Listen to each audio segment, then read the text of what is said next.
I never imagined that my own sister's engagement would lead me down a path of temptation and turmoil. At 29, I was living a relatively quiet life in London, working as a marketing executive and enjoying the vibrant culture of the city. My younger sister, Isabel, had always been the more outgoing one, full of life, charismatic, and the kind of person who could light up any room. When she got engaged to Oliver, a handsome and successful architect, I was genuinely happy for her. But I never expected that Oliver would bring a secret into my life that would threaten to unravel everything. Isabel and Oliver had been together for 2 years before they got engaged, and from the outside, they seemed like the perfect couple. Oliver was charming, with dark hair, sharp features, and a confident air that made him instantly likable. He was the kind of man who seemed to have it all together, and Isabel was head over heels for him. As her older sister, I was thrilled for her. She had found someone who adored her, and their upcoming wedding was the talk of the family. The trouble began when Isabel asked me to help her plan the wedding. I was honored, of course, and I threw myself into the task with enthusiasm. We spent countless hours together, poring over bridal magazines, visiting venues, and discussing every detail. Isabel was over the moon, and I was happy to support her in any way I could. But as the weeks went on, I started to notice something strange. Oliver, who had always been attentive and involved in the wedding planning, seemed distant whenever we were all together. At first, I chalked it up to the stress of work. He had been working on a big project that was taking up most of his time. But there was something else, something I couldn't quite put my finger on. Then one evening, everything changed. It was a Friday night, and Isabel had gone out with some friends to celebrate her upcoming hen party. I had planned to spend the evening at home, catching up on some work, when my phone buzzed with a message from Oliver. I hesitated for a moment before opening it, wondering why he was texting me instead of Isabel. Can we talk? I need to tell you something. It's important. My heart skipped a beat. What could he possibly need to tell me that he couldn't tell Isabel? A sense of unease settled over me, but I texted back, agreeing to meet him at a small cafe near my flat. When I arrived, Oliver was already there, sitting at a corner table with a drink in front of him. He looked tense, his usual confident demeanor replaced by something more vulnerable. I sat down across from him, trying to mask my growing anxiety. "What's going on, Oliver?" I asked, keeping my tone light. "Is everything okay?" He looked at me for a long moment, as if trying to find the right words. "No, it's not," he finally said, his voice low and serious. "I need to talk to you about something, and I'm not sure how to say it." I felt a knot form in my stomach. "Is this about Isabel? Is something wrong between you two?" He shook his head, his expression conflicted. "No, it's not about Isabel. It's about us." I blinked, confused. "Us? What do you mean?" He sighed, running a hand through his hair in frustration. "I know this is going to sound crazy, and I don't want to make things awkward, but I can't stop thinking about you, Emma." His words hit me like a ton of bricks. I stared at him, completely blindsided. "Oliver, what are you talking about? You're engaged to my sister?" I know, he said quickly, his voice filled with regret. "And I love Isabel, I really do. But ever since I met you, there's been something between us. I've tried to ignore it, tried to push it away, but it's getting harder and harder." I felt my heart racing, a mix of fear, guilt, and something else, something I didn't want to admit to myself. "Oliver, this is wrong. You can't do this. Isabel is my sister. She loves you." "I know it's wrong," he said, his voice pained. "But I can't help how I feel, Emma. I can't stop thinking about you. Every time I see you, every time we're together, it's like there's this connection. Don't tell me you haven't felt it too." I wanted to deny it, wanted to tell him that he was wrong, that I had never felt anything for him. But the truth was, there had been moments, fleeting, unspoken moments, when I had noticed him in a way I shouldn't have. A glance held a little too long, a smile that lingered in my mind longer than it should have. But I had pushed those feelings aside, buried them deep, because I knew they were forbidden. "Oliver, we can't do this," I said, my voice trembling. "This isn't fair to Isabel. She's your fiancé, and she's my sister. We can't betray her like this. He reached across the table and took my hand, his touch sending a jolt of electricity through me. I know it's complicated, and I know it's wrong. But I can't walk away from this without knowing if there's something real between us. I need to know, Emma. I stared at him, my mind a whirlwind of conflicting thoughts. This was wrong, so incredibly wrong. But the way he was looking at me, the sincerity in his voice, it was impossible to ignore. Oliver, this is crazy, I whispered, tears welling up in my eyes. We can't do this. I know, he replied, his voice soft. But I can't pretend that I don't have these feelings. I need to know if you feel the same way. My heart was pounding in my chest, and I felt tears threatening to spill over. I couldn't do this. I couldn't hurt my sister like this. But the truth was, there was a part of me, a small, dark part, that wanted to see where this could go. I don't know, I finally said, my voice barely audible. I don't know what to do. Just tell me the truth, Emma, he said, his eyes pleading with me. Do you feel anything for me? Anything at all? I looked down at our joined hands, my mind racing. I knew what I should say, knew that I should tell him to leave, that we should never speak of this again. But the words wouldn't come. Instead, I found myself nodding, tears spilling over as I admitted the truth to both him and myself. Yes, I whispered, my voice trembling. Yes, I do. The relief that washed over his face was palpable, and he squeezed my hand gently. Thank you for being honest with me. I know this isn't easy. I wiped away my tears, trying to steady my breathing. What do we do now? He looked at me, his expression conflicted.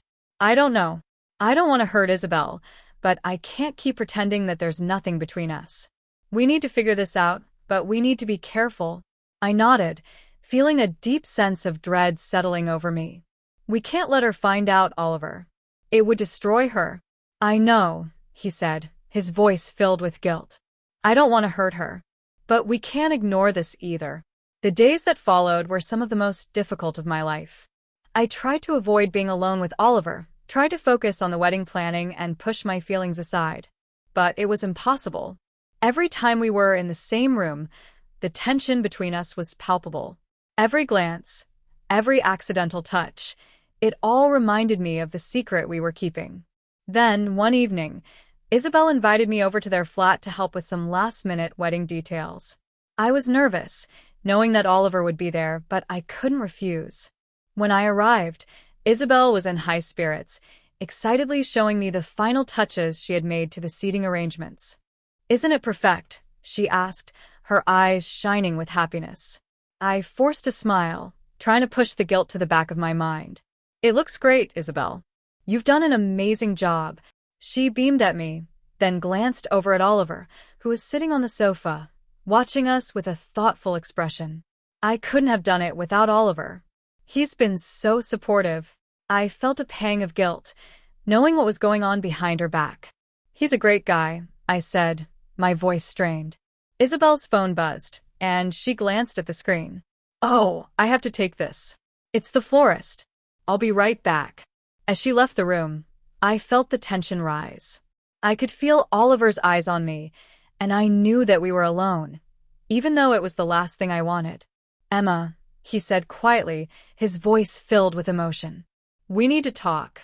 I shook my head, trying to hold back the tears that were threatening to spill over. There's nothing to talk about, Oliver. We can't do this.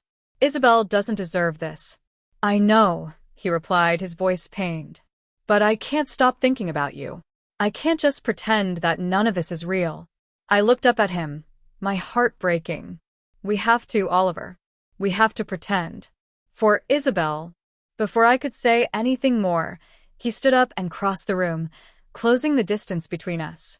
He reached out and gently cupped my face in his hands, his touch sending a shiver down my spine. I can't lose you, Emma, he whispered, his voice filled with desperation. I can't go through with this wedding without knowing if we could have something real. Tears streamed down my face as I looked up at him, my heart aching. Oliver, we can't do this. It's too late. He leaned in, his lips brushing against mine in a soft, tentative kiss. It was a kiss filled with longing, with a desperation that mirrored my own. And as much as I wanted to pull away, I couldn't. I kissed him back, my hands gripping his shirt as I let myself get lost in the moment. But the sound of a door closing brought me back to reality. I quickly pulled away, my heart pounding in my chest as Isabel walked back into the room, completely unaware of what had just happened. "Sorry about that," she said, smiling at us. The florist had some questions about the centerpieces. I forced a smile, trying to steady my breathing. "No worries. Everything's sorted." She nodded, oblivious to the tension in the room. "Yep, all set." I felt a wave of guilt crash over me, and I knew I couldn't stay there any longer. "I should get going," I said, my voice shaky. "I have an early start tomorrow." Isabel looked disappointed, but didn't push. "Okay, thanks for coming by, Emma. I'll see you soon, yeah?" I nodded, avoiding Oliver's gaze as I grabbed my coat and made a hasty exit. The moment I was out of the flat, I felt like I could finally breathe again. But the guilt was still there, gnawing at me, reminding me of the line I had crossed. The days that followed were agonizing. I couldn't stop thinking about that kiss, about the way Oliver had made me feel. But I knew it was wrong, knew that I couldn't let it happen again. I had to protect Isabel, even if it meant breaking my own heart in the process. Then, one evening, I received a text from Oliver. "We need to talk. Please, just meet me one last time." I knew I shouldn't go, knew that it would only make things worse. But against my better judgment, I agreed. We met at a small park near my flat, the cool evening air biting at my skin as I approached him. "Emma," he began, his voice filled with emotion. "I'm sorry for everything. I never wanted to hurt you, or Isabel, but I can't stop thinking about you. I can't go through with this wedding without knowing if we could have had something real." I looked up at him, my heart breaking. "Oliver, it's too late. You're getting married in a few weeks. We can't do this." "I know," he replied, his voice trembling. "But I had to see you, had to tell you how I feel. I love Isabel, but I can't ignore what's between us." Tears filled my eyes as I listened to him, my heart aching. "Oliver, I care about you too. But this isn't fair to Isabel. She doesn't deserve this." "I know," he said, his voice filled with regret. "But I can't walk away from you without knowing if we could have had something." I shook my head, tears streaming down my face. "We can't, Oliver. It's too late." He reached out and took my hand, his touch warm and comforting. "Emma, please. Just tell me that you feel something too." I looked into his eyes, searching for any sign of doubt, but all I saw was sincerity. He meant every word, and that terrified me, because the truth was, I did feel something for him. But I couldn't betray my sister like this. I couldn't live with the guilt. "I'm sorry, Oliver," I whispered, my voice trembling. "But we can't do this. You have to go through with the wedding. You have to marry Isabel." He looked at me, his expression filled with pain and regret. "I understand," he said softly. "But I'll never forget you, Emma." With that, he leaned in and kissed me one last time, a kiss filled with all the emotions we couldn't express in words. And then he was gone, leaving me standing alone in the park, my heart shattered into a million pieces. The days leading up to the wedding were some of the hardest of my life. I tried to focus on the preparations, tried to be there for Isabel, but the weight of what had happened was crushing me. Every time I looked at her, I felt like a fraud, like I was living a lie. When the wedding day finally arrived, I put on a brave face, determined to be the best sister I could be. I stood by Isabel's side as she got ready, holding back tears as I watched her glowing with happiness. "You look beautiful, Isabel," I said, my voice trembling. She smiled at me, her eyes filled with love and gratitude. "Thank you, Emma. I couldn't have done this without you." As we made our way to the ceremony, I tried to push the guilt aside, tried to focus on the joy of the day. But when I saw Oliver standing at the altar, his eyes briefly meeting mine before looking away, I knew that I would never be able to forget what had happened between us. The wedding went off without a hitch, and Isabel was radiant as she walked down the aisle. But as I watched her say her vows, watched her promise to love and cherish Oliver for the rest of her life, I felt a pang of regret, knowing that I had come so close to ruining everything.